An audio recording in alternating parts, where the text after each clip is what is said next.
Wow, mbega ibihe bidasanzwe, mbega ibyiza gusa. Uyu munsi turakoresha amagambo make cyane, hanyuma ibikorwa bize kuba byinshi. Ndagira ngo tubane neza mu gitaramo cya Israel Mbonyi cyabaye kuri uyu wa kane itariki 25 Ukuboza 2025, igitaramo cyiza cya Noheli, aho umuhanzi w'indirimbo zo kuramya no guhimbaza Imana Israel Mbonyi yararimo ataramira ndetse yifatanya n'abakristo muri rusange kwizihiza Noheli ndetse banitegura umwaka mushya wa 2025. Ni icyambu season 4 gisanzwe kiba, dore ko cyatangiye kuba mwaka wa 2024. Kuri iyi nshuro rero ikaba ari ku nshuro yacyo ya kane.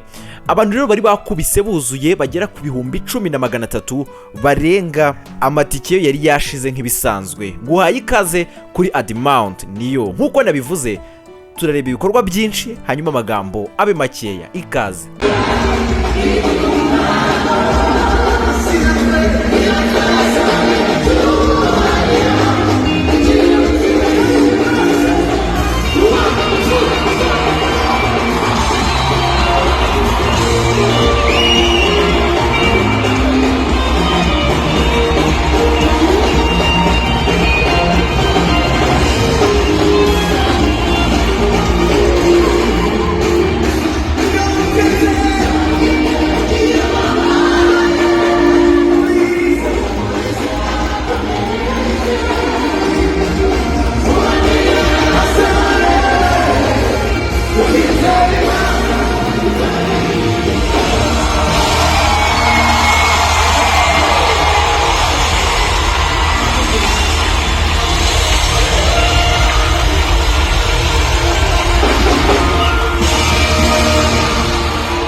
Ndagusuhuje cyane kandi nkwifurije ibihe byiza, nkwifurije kugubwa neza cyane aho uherereye hose, waba uri mu Rwanda hanze yarwo. Ndagusuhuje cyane kandi nguhaye ikaze kuri Admount niyo. Nk'ibisanzwe tugenda tuganira amwe mu makuru abakomeje kugenda acicikana ku mbuga nkoranyambaga zitandukanye umunsi ku wundi.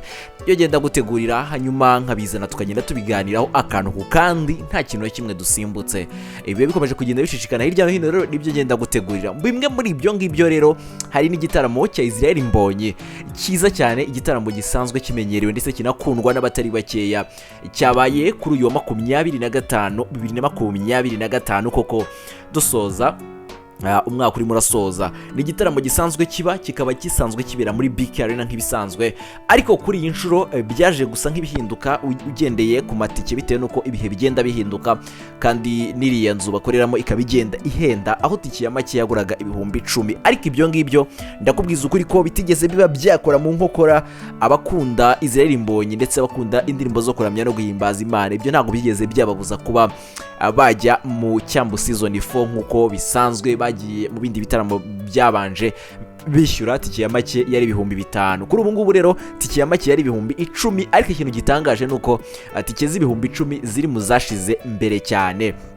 Rero abantu bari buzuye nkuko mubibona, ndetse mbere yuko igitaramo gitangira, mbere yeho nk'amasaha nk'atatu nibwo twabonye itangazo riturutse kwa Israel Mbonyi rivuga ko sare yamaze kuzura, cyangwa se amatike yose yamaze gushira, ko nta yindi tike yemerewe kuba yagurwa. Ni ibintu byiza cyane rero bidasanzwe, dore ko iyi nzu yuzuzwa n'abantu 10,000, ariko baje kuba barengaho bagera ku 10,300, kubera ko nyine abantu babaye benshi babashakira nyine uburyo bwo kwicara hamwe hasi mu kibuga bateramo intebe nyinshi zitandukanye, nyine abantu bakagenda bicara. Rero ni ibintu byiza bidasanzwe. Ndabizi neza ko nakwicishije amatsiko ushaka kuba wareba bimwe mu byaranze iki gitaramo. Nguhaye ikaze rero kuri Admount niyo. Niba uri mushyashya nugenda udakanze kuri subscribe, tujye twibanira mu biganiro bigiye bitandukanye. Ikaze cyane, hano ni iwacu ariko ni iwanyu. Ikaze.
Thank you.